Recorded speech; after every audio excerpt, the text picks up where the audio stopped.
Ladies and gentlemen, please help me welcome Jonathan Holoka. News worth knowing, Jonathan Holoka.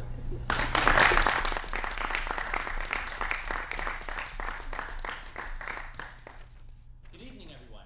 I'm going to be blunt and pose a few questions immediately.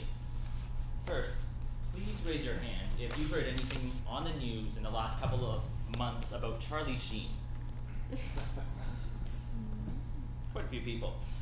Now, please raise your hand if you heard anything about Tiger Woods having several affairs. Quite a few people again. Now, please raise your hand if you heard anything about how we were almost hit by a meteorite last Saturday big enough to wipe out a city. A couple of people, not very many. Seems to me that there is a serious gap in the media between what we're told and what we should be told. Now, and the problem is a lot bigger than just being hit by meteorites. Oh no. This is a battle of media sensationalization. This is a battle of what news becomes mainstream, plaguing us like Justin Bieber, versus news that deserves a better voice. Fellow Toastmasters and honored guests, this is news worth hearing. This is news we should know. But what am I talking about? I mean, the problem can't be that bad. The Toronto Star reports more than just celebrity gossip. You all know about the earthquake and tsunamis in Japan, the exploding volcano in Chile. If there was news equally as big as important, then surely we would all know about it. It's not like we're developing teleportation or anything. But actually, we are developing teleportation. It's true. Author of the book, Physics of the Impossible, Michio Kaku, talks about how we already have managed to teleport photons of light over 100 miles in distance through the Canary Islands. He estimates that in 10 years, we'll be able to teleport water. In 20 years, we'll be able to teleport viruses, skin cells, genes, and in 30 years, we'll be able to teleport human beings just like you would see on Star Trek, moving an object from one place to another instantaneously. But why should news like that make any sort of headlines when instead we can read about how Celebrity X and Celebrity Y just had a baby? So that's pretty cool. We've got teleportation in the works. Did you know that we're also developing invisibility? It's true.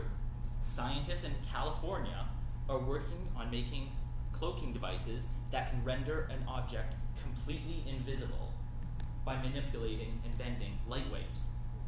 They explain it using a metaphor of water going down a stream. Water hits a rock in the middle of a stream and separates. It perfectly reforms itself on the other side of the rock. This area in between is similar to the concept of bending light to make an object invisible.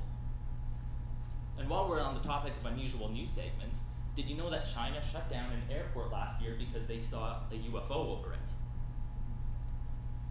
And a classified document was also recently released directly from the FBI website. It was from the year 1950, written from the special agent in charge of the Washington field office to the FBI director. And I'll quote you the following. An investigator from the Air Force reported recovering 3 so-called flying saucers from New Mexico. He described these objects being circular in shape with a raised dome approximately 50 feet in diameter. Each one contained 3 beings of human appearance, but only 3 feet tall, wearing metallic cloth of a very fine texture. Now it seems to me that news like this should deserve more attention, unless of course they're talking about blow-up dolls and hot air balloons. Now, the question is, why does news like this not deserve a better voice, and what can we do about it? Is it because news segments like this just aren't newsworthy? Well, that can't be it. I mean, it did make the news. It's just not well known. So is it because we don't care? Let's put it to the test. I'll ask you again to raise your hand if you did not hear about these news segments and you're either glad you know about them now or you found them interesting. Oh. Okay, so that can't be the case either. So the third possibility is it because useless drivel that plagues the mainstream media is just so entertaining. Maybe the media is like a cat owner who just enjoys dangling a shiny object over a kitten's head for it to swipe at and keep itself entertained. I ask you, are we content with just being the kittens amused by nothing more than a shiny object? I don't want to be one of these kittens, do you? Oh. So, the question now becomes, what can we do about it? We can't change what major news corporations are going to broadcast, but we can determine what information we want to receive. One great way to do exactly this is to use citizen journalism websites like Helium.com, AssociatedContent.com, and Explorer.com. These are websites with content written by your everyday people just like you and me, writing about the things they are both knowledgeable and passionate about, and in turn, subjects you can browse through to suit your own interests. Not by journalists whose main incentive is to produce a top story. Another great resource is a website which I've already mentioned earlier in this meeting, TED.com, which posts great speeches from around the world.